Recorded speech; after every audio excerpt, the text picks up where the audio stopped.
What's it going to take for this to be considered an all-time great defensive class for Ohio State? That's what we're going to find out in this video, and Buckeye recruiting is on fire.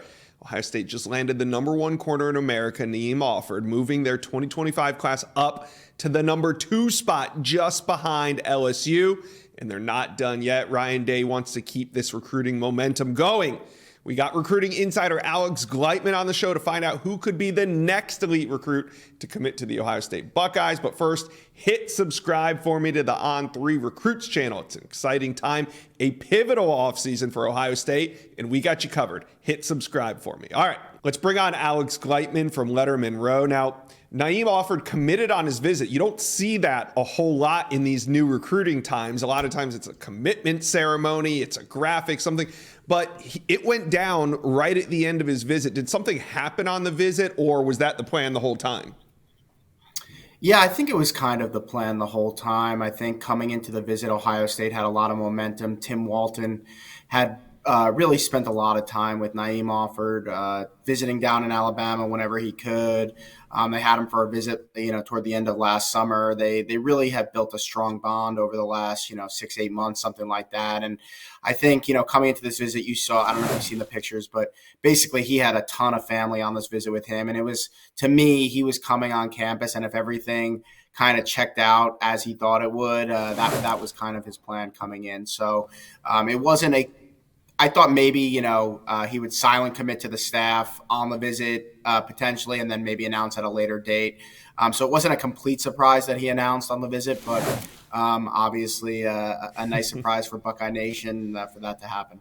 Yeah, adding the #1 and 2 ranked corners in America to an already loaded class at #2 in the country. Now, we're going to talk about a few names that if Ohio State can land these guys, it will round out this defensive class and potentially become an all-time defensive class. Here's who we're talking about: Dorian Brew, TJ Alford, London Merritt, and Justin Hill. We'll start with Dorian Brew. I put him on my list, Alex, because he's the #3 rated cornerback in America. He's out of Conroe, Texas, but he's trending to Ohio State at 95%. So do you really think, is it possible for Ohio State to land the #1, 2, and 3 ranked corners in America? Believe it or not, yes. And the thing about Dorian Brew is that he moved to Conroe, Texas in the middle of this past high school season. He's actually from Clayton, Ohio, in the Dayton area. Oh, wow. He grew up in Buckeye country, just 45 minutes from campus. So the first, 2.5 years of his high school career and his whole life, were spent in Ohio. His mom she's in the Ohio State Athletic Hall of Fame for track and field. She was an outstanding track and field athlete. So there's a lot of ties to Ohio State here. And it's funny because if you talked about Devin Sanchez, Dorian Brew, TJ Alford, Blake Woodby, before any of them committed, you would have said Dorian Brew is the most likely to be a Buckeye. Now, he was supposed to commit on January 24th. He ended up pushing that back, deciding to take some visits, see some other schools. He had a great time at USC, had a great time at Texas. I know, Texas A&M, Notre Dame, Michigan, they're all kind of in this thing. I still think Ohio State is the favorite to land Dorian Brew, but, now you have 3 corners in the class, and, maybe Brew could play a little bit of a safety too, and I'm sure he's not worried about competition. But you do have, as you said, the #1, #2, #8 cornerbacks in this class already. Is this a situation where Dorian's like, I love Ohio State, but, maybe I'm going to go somewhere where it's maybe a little bit easier to get on the field sooner? I don't know. I think we'll see how things go. But as of today, February 5th, I would still have him most likely to go to Ohio State. Wow, pretty unbelievable secondary class Ohio State's putting together. Now, I wanted to talk about TJ Alford. Actually, I talked with our Miami site about him last week because it seems like it's shaping up to be an Ohio State-Miami battle. Now, he has named a top 5 that includes Miami, Tennessee, Florida, Florida State, and UCF. Last week, we talked with our Miami site about him, and it seems like it's shaping up to be a Miami-Ohio State battle, but also he has visited Florida and Florida State recently. So what are you hearing right now on the 6'2", 204-pound prospect out of Vero Beach High School? Yeah, I think he's got a commitment coming up for March 30th, Right. and I think Ohio State is in good position right now. They've been, in my opinion, the favorite for quite some time, but I know Miami feels like they're right in this thing. It's definitely one of those two schools, and I think that the bottom line is, regardless of who he commits to on March 30th, the other side is not going to quit until he signs on the dotted line in December. So I do think Ohio State is in position to get the commitment from TJ Alford come March 30th. But as Ohio State saw last cycle with a couple of guys that they thought that they had in the bag. I mean, Marquise Lightfoot, they didn't technically have him publicly committed. They had him silently committed. He ended up at Miami. Justin Scott was committed. He went to Miami. Jordan Lyle was committed. He went to Miami. The year before, it was Mark Fletcher. So Miami's been a little bit of a thorn in Ohio State's side as far as flipping some of their guys. So I think especially with the Florida kid, even if Ohio State gets him on March 30th, it's something that they're going to have to continue to battle with the Hurricanes and maybe some others until signing day in December. Yeah, so we'll see what happens there. But let's talk about some defensive linemen, because this can't be an all-time great class without some great defensive linemen. Now, we want to start with London Merritt, top 100 prospect. He's down there at IMG Academy in the state of Florida. How much of a priority is he right now for Ohio State? Yeah, I think he's a big priority. Ohio State visited him about a week and a half ago now. It was Ryan Day who went down and saw him. And even before he was at IMG, which is an easy stop for any coach to make because there's so many great prospects there. He's a Georgia native, and they were down in Georgia. He's made multiple visits to Ohio State for games, for camps.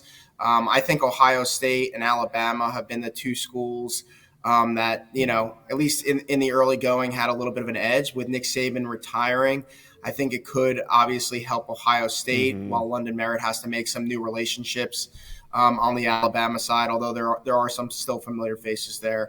And Alabama's still Alabama at the end of the day. But, I think, Georgia, the fact that Georgia's weird sometimes with their in-state guys. Like, there's just a couple guys at times where they're not always priorities for the Bulldogs where they are for, the Alabamas, Ohio States, Clemsons of the world. And it makes it a little bit easier to go into the Peach State and grab a prospect like London Merritt. But him now being at IMG makes it even a little bit easier. And it's going to be a battle. There's definitely a lot of schools in this, but Ohio State is a top priority for London Merritt and vice versa. So I think right now they're probably where they need to be heading into, maybe some spring unofficial visits, then summer official visits before a decision comes. All right, one more prospect we got to hit on, and that is edge Justin Hill, number 170 overall. Now, he's out of Cincinnati, Ohio, and it seems like this is one of those in-state priorities, but there's a lot of teams across the country that are coming after Justin Hill. Can Ohio State close on this one early, or is this one going to be a real battle? Yeah, I think they can. I think he's got a decision set. I believe it's for July 3rd, which is his birthday. So we're going to have to wait a little bit for Justin Hill's decision. He's going to take official visits. He'll take a bunch of spring visits as well. He was at Georgia this past weekend. He was at Oregon a couple weeks back. He was at Ohio State, I think even the week before that. So he's making the rounds. He's making the visits. I think those three schools, Ohio State, Oregon, and Georgia, are probably the main ones to pay attention to here right now. I mean, there's definitely some others in the mix, Penn State and Michigan, a few schools that are going to continue to come after Justin Hill. But I think Oregon, Ohio State, Georgia are probably the three that I think are the main contenders. And I think Ohio State will get it done in the end. I put in an RPM prediction for Ohio State to land Justin Hill. Okay. And I think he's a guy who's going to rise in the rankings. He's a linebacker that's kind of transitioning to an edge player. And I think when you have the upside and the athleticism that he does coming from the linebacker position with his body able to fill out, he's a guy who I could see ending up as a top 100 prospect in this class, where right now he's more of a top 175, 200 prospect. All right, so off this list, it seems like, what do you think? TJ Alford is probably going to be the next to commit. He set that March 30th date. Alex, I just got to ask you, which way you leaning right now? I know we got over 5 or 6 weeks until this decision, but which way you leaning right now on TJ Alford? I got Ohio State. I think, again, March 30th, I got Ohio State. December 20-something, we'll see. Yeah. All right, well, for March 30th, we'll pencil in Ohio State for that one. All right. I mentioned that Ohio State has made a run up the rankings. They're currently number 2, and they have a ton of momentum, but The dead period just started. So what does that mean for Ohio State recruiting? Does it slow down? What should Ohio State fans expect right now? Yeah, I think it's going to slow down a little bit, but we're just a few weeks away from spring practice starting, and then you're able to host visitors again. So I think it will probably be good for, obviously there will be communication, as far as what's allowable, phone, text, all that good jazz. But I think kind of there won't be a ton of action between now and when the spring visits start. I think really Ohio State's going to focus on winter conditioning, getting their team ready in the weight room, and getting them ready out in the practice field. And, coaching staff, we'll see if Bill O'Brien sticks around, if he heads to Boston College or whatnot. But getting guys like that acclimated, they still technically have a spot open.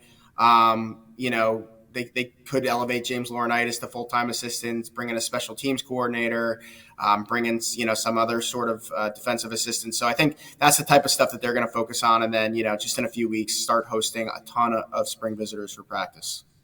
All right, Ohio State fans, tap in. Let me know, is this class going to be an all-time great on the defensive side of the ball? Who do you guys want to see Ohio State land? Let me know, comment section below. All right, Alex Gleitman from Letterman Row, thanks for stopping by the Inside Scoop, talking some Buckeye recruiting today. Absolutely. Always happy to be on, guys. Thank you for watching. If you enjoyed that content, be sure to subscribe to the On3 Recruits channel. We have a new page dedicated only to recruiting. Go ahead and hit that subscribe button right now.